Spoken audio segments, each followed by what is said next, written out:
Monkey's Paw by W. Jacobs. The night was cold and wet, but in the small parlour of Laburnum Villa the blinds were drawn and the fire burned brightly. Father and son were at chess, the former, who possessed ideas about the game involving radical changes, putting his king into such sharp and unnecessary perils that it even provoked comment from the white-haired old lady knitting placidly by the fire. "Hark at the wind," said Mr. White, who, having seen a fatal mistake after it was too late, was amiably desirous of preventing his son from seeing it. "I'm listening," said the latter, grimly surveying the board as he stretched out his hand. "Check! I should hardly think he'd come tonight," said the father, with his hand poised over the board. "Mate," replied the son. "That's the worst of living so far out," bawled Mr. White, with sudden and unlooked-for violence. "Of all the beastly, slushy, out-of-the-way places to live in, this is the worst. Pathway's a bog and the road's a torrent. I don't know what people are thinking about.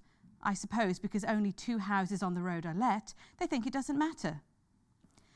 "Never mind, dear," said his wife soothingly. "Perhaps you'll win the next one." Mr. White looked up sharply, just in time to intercept a knowing glance between mother and son. The words died away on his lips, and he hid a guilty grin in his thin grey beard. "There he is," said Herbert White, as the gate banged loudly and heavy footsteps came towards the door. The old man rose with hospitable haste, and opening the door was heard condoling with the new arrival. The new arrival also condoled with himself, so that Mrs. White said "Tsk-tsk-tsk" and coughed gently as her husband entered the room, followed by a tall, burly man, beady of eye and rubicund of visage. "Sergeant Major Morris," he said, introducing him. The sergeant major shook hands, and taking the proffered seat by the fire, watched contentedly while his host got out whisky and tumblers and stood a small copper kettle on the fire. At the 3rd glass his eyes got brighter, and he began to talk, the little family circle regarding with eager interest this visitor from distant parts, as he squared his broad shoulders in the chair and spoke of strange scenes and doughty deeds, of wars and plagues and strange peoples. 21 years of it," said Mr. White, nodding at his wife and son. "When he went away, he was a slip of a youth in the warehouse. Now look at him." "He doesn't look to have taken much harm," said Mrs. White, politely. "I'd like to go to India myself," said the old man, "just to look around a bit, you know." "Better where you are," said the sergeant major, shaking his head. He put down the empty glass and, sighing softly, shook it again. "I should like to see those old temples and fakirs and jugglers," said the old man. "What was that you started telling me the other day about a monkey's paw or something, Morris?" "Nothing," said the soldier hastily. "Leastways, nothing worth hearing." "Monkey's paw?" said Mrs. White curiously. "Well, it's just a bit of what you might call magic, perhaps," said the sergeant major offhandedly. His 3 listeners leaned forward eagerly. The visitor absent-mindedly put his empty glass to his lips, then set it down again. His host filled it for him. "To look at," said the sergeant major, fumbling in his pocket. "It's just an ordinary little paw, dried to a mummy." He took something out of his pocket and proffered it. Mrs. White drew back with a grimace, but her son, taking it, examined it curiously. "And what is there special about it?" inquired Mr. White, as he took it from his son and, having examined it, placed it upon the table. "It had a spell put on it by an old fakir," said the sergeant major. "A very holy man. He wanted to show that fate ruled people's lives, and that those who interfered with it did so to their sorrow. He put a spell on it, so that 3 separate men could each have 3 wishes from it. His manner was so impressive that his hearers were conscious that their light laughter jarred somewhat. "Well, why don't you have 3, sir?" said Herbert White cleverly. The soldier shook his head. "Fancy, I suppose," he said slowly. "If you could have another 3 wishes," said the old man, eyeing him keenly, "would you have them?" "I don't know," said the other. "I don't know." He took the paw, and dangling it between his front finger and thumb, suddenly threw it upon the fire. White, with a slight cry, stooped down and snatched it off. "Better let it burn," said the soldier solemnly. Well, if you don't want it, Morris, said the old man, give it to me. I won't, said his friend doggedly. I threw it on the fire. If you keep it, don't blame me for what happens. Pitch it on the fire again like a sensible man. The other shook his head and examined his new possession closely. How do you do it? He inquired. Hold it in your right hand and wish aloud, said the sergeant major. But I warn you of the consequences. Sounds like the Arabian Nights, said Mrs. White as she rose and began to set the supper. Don't you think you might wish for 4 pairs of hands for me? Her husband drew the talisman from his pocket, and then all three burst into laughter as the sergeant major, with a look of alarm on his face, caught him by the arm. If you must wish, he said gruffly, wish for something sensible. Mr. White dropped it back into his pocket, and placing chairs, motioned his friend to the table. In the business of supper, the talisman was partly forgotten, and afterwards the three sat listening in an enthralled fashion to a second instalment of the soldier's adventures in India. If the tale about the monkey paw is not more truthful than those he's been telling us, said Herbert, as the door closed behind their guest, just in time for him to catch the last train, we shan't make much out of it. Did you give him anything for it, father? Inquired Mrs. White, regarding her husband closely. A trifle, he said, colouring slightly. He didn't want it, but I made him take it, and he pressed me again to throw it away. Likely, said Herbert with pretended horror. Why, we're going to be rich and famous and happy. Wish to be an emperor, father, to begin with. Then you can't be henpecked. He darted round the table, pursued by the maligned Mrs. White, armed with an antimacassar. Mr. White took the paw from his pocket and eyed it dubiously. I don't know what to wish for, and that's a fact, he said slowly. It seems to me I've got all I want. If you only cleared the house, you'd be quite happy, wouldn't you, said Herbert, with his hand on his shoulder. Well, wish for £200 then. That'll just do it. His father, smiling shamefacedly at his own credulity, held up the talisman as his son, with a solemn face somewhat marred by a wink at his mother, sat down at the piano and struck a few impressive chords. I wish for £200, said the old man distinctly. A fine crash from the piano greeted the words, interrupted by a shuddering cry from the old man. His wife and his son ran towards him. It moved, he cried, with a glance of disgust at the object as it lay on the floor. As I wished, it twisted in my hands like a snake. Well, I don't see the money, said his son, as he picked it up and placed it on the table, and I bet I never shall. It must have been your fancy, father, said his wife, regarding him anxiously. He shook his head. Never mind, though. There's no harm done, but it gave me a shock all the same.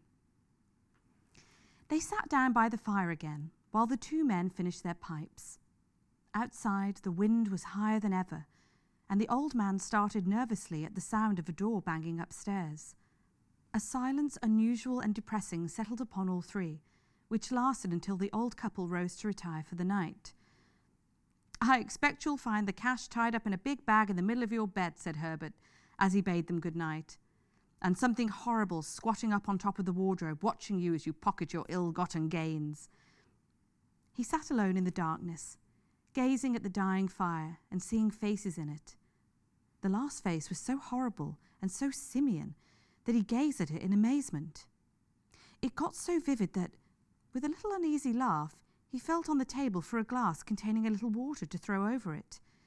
His hand grasped the monkey's paw, and with a little shiver he wiped his hand on his coat and went up to bed.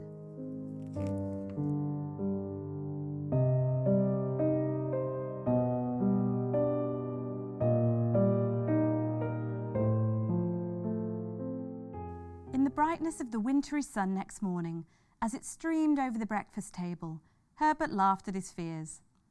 There was an air of prosaic wholesomeness about the room which it had lacked on the previous night, and the dirty, shrivelled little paw was pitched on the sideboard with a carelessness which betokened no great belief in its virtues.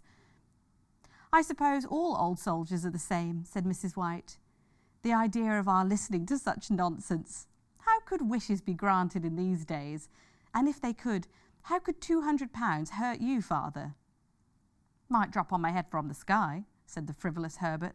Morris said the things happened so naturally, said his father, that you might, if you so wished, attribute it to coincidence. Well, don't break into the money before I come back, said Herbert, as he rose from the table. I'm afraid it'll turn you into a mean, avaricious man, and we shall have to disown you.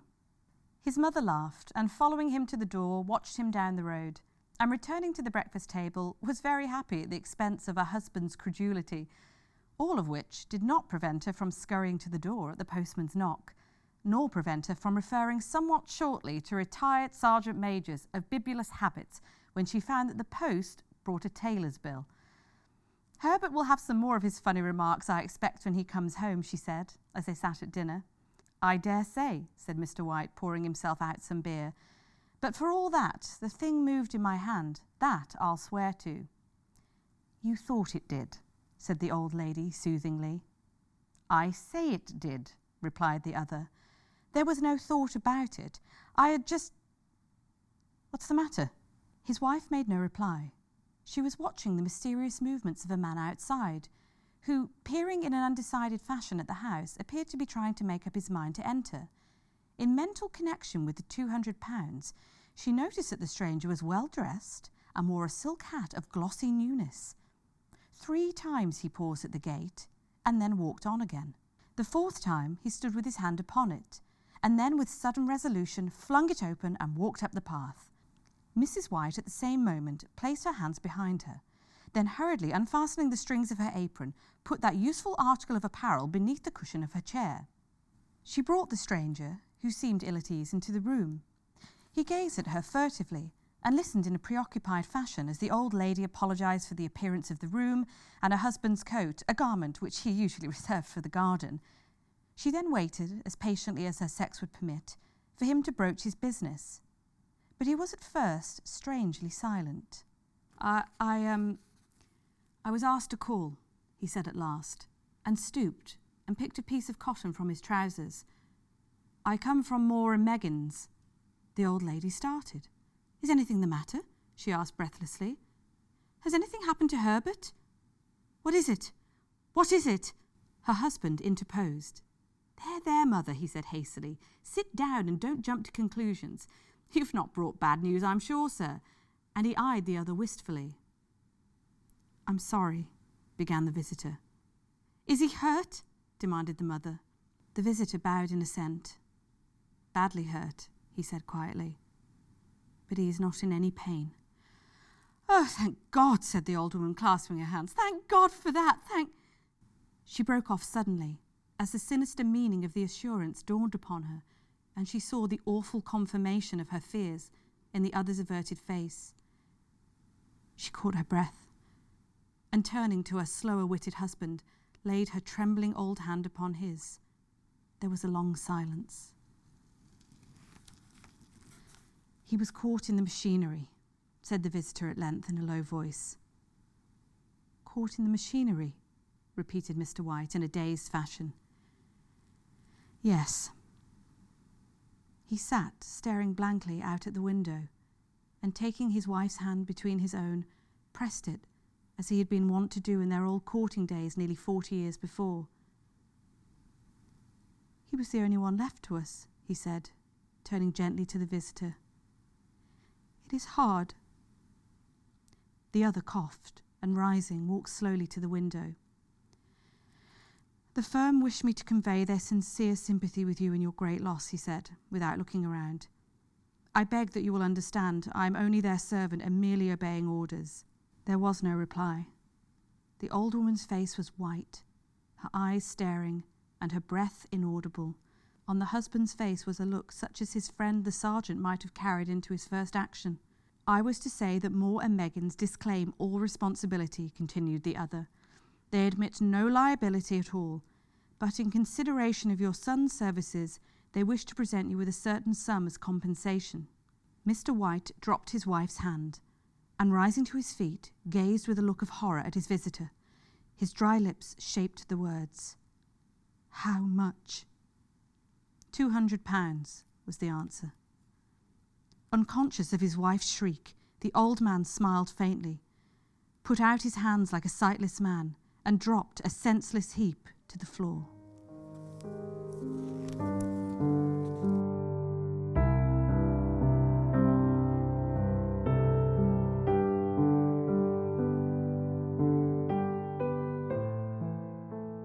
In the huge new cemetery, some 2 miles distant, the old people buried their dead and came back to a house steeped in shadow and silence. It was all over so quickly that at first they could hardly realize it, and remained in a state of expectation, as though of something else to happen, something else which was to lighten this load, too heavy for 2 old hearts to bear. But the days passed, and expectation gave place to resignation, the hopeless resignation of the old, sometimes miscalled apathy. Sometimes they hardly exchanged a word, for now they had nothing to talk about, and their days were long to weariness. It was about a week after that old man, waking suddenly in the night, stretched out his hand and found himself alone. The room was in darkness, and the sound of subdued weeping came from the window. He raised himself in bed and listened. "Come back," he said tenderly. "You'll be cold." "It is colder for my son," said the woman, and wept afresh. The sound of her sobs died away on his ears. The bed was warm, and his eyes heavy with sleep. He dozed fitfully, then slept until a sudden wild cry from his wife awoke him with a start. "The paw!" she cried wildly. "The monkey's paw!" He started up with alarm. Where is it? What's the matter?" She came stumbling across the room toward him. "I want it," she said quietly. "You've not destroyed it?" "It's in the parlour on the bracket," he replied, marvelling. "Why?" She cried and laughed together, and bending over kissed his cheek. "I only just thought of it," she said hysterically. "Why didn't I think of it before? Why didn't you think of it?" "Think of what?" he questioned. "The other 2 wishes," she replied rapidly. "We've only had one." "Was that not enough?" he demanded fiercely. "No," she cried triumphantly. "We'll have one more. Go down and get it quickly, and wish our boy alive again." The man sat up in bed and flung the bedclothes from his quaking limbs. "Good God, are you mad?" he cried aghast. "Get it," she panted. "Get it quickly and wish... Oh, my boy, my boy!" Her husband struck a match and lit the candle. "Get back to bed," he said unsteadily. "You don't know what you are saying." "We had the first wish granted," said the old woman feverishly. "Why not the second?" "A coincidence," stammered the old man. "Go and get it and wish," cried the old woman, quivering with excitement. The old man turned and regarded her, and his voice shook. "He has been dead 10 days, and besides I would not tell you else, but I could only recognize him by his clothing. If he was too terrible for you to see, then how now?" "Bring him back," cried the old woman, and dragged him towards the door. "Do you think I fear the child I have nursed?" He went down into the darkness and felt his way to the parlour and then to the mantelpiece. The talisman was in its place, and a horrible fear that the unspoken wish might bring his mutilated son before him ere he could escape from the room seized upon him, and he caught his breath as he found he had not lost the direction of the door. His brow cold with sweat, he felt his way around the table and groped along the wall until he found himself in the small passage with the unwholesome thing in his hand. Even his wife's face seemed changed as he entered the room. It was white and expectant, and to his fears seemed to have an unnatural look upon it. He was afraid of her. "Wish!" she cried in a strong voice. "It is foolish and wicked," he faltered. "Wish!" repeated his wife. He raised his hand. "I wish my son alive again." The talisman fell to the floor, and he regarded it fearfully. Then he sank, trembling, into a chair as the old woman with burning eyes walked to the window and raised the blind. He sat until he was chilled with the cold, glancing occasionally at the figure of the old woman peering through the window. The candle end, which had burnt below the rim of the china candlestick, was throwing pulsating shadows on the ceiling and walls until, with a flicker larger than the rest, it expired. The old man, with an unspeakable sense of relief at the failure of the talisman, crept back to his bed, and in a minute or 2 afterwards the old woman came silently and apathetically beside him. Neither spoke, but both lay silently listening to the ticking of the clock. A stair creaked, and a squeaky mouse scurried noisily through the wall.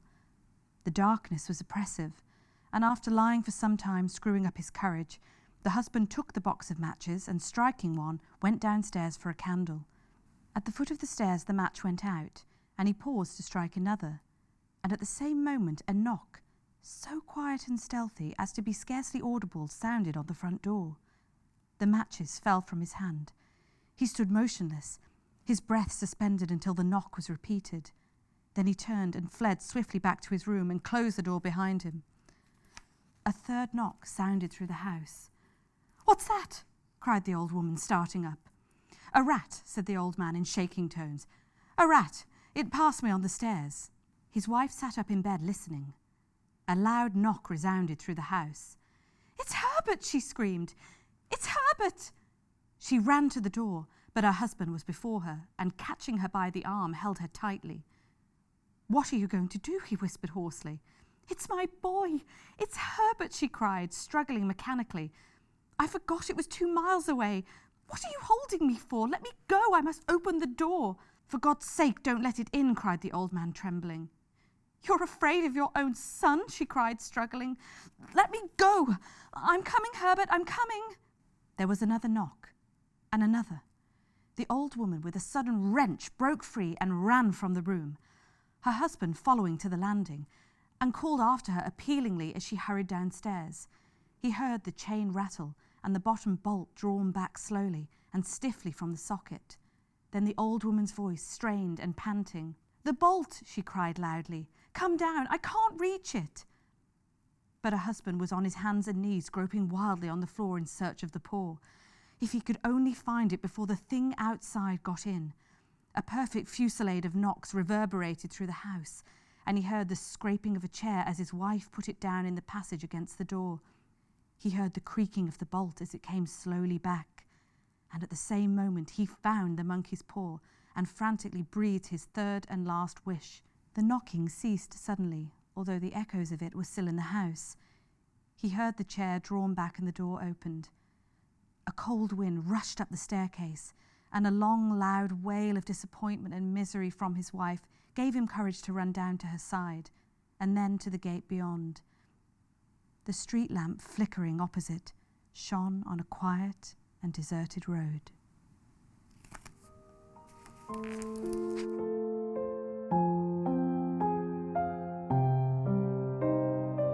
If you're still awake, please like and subscribe. Good night.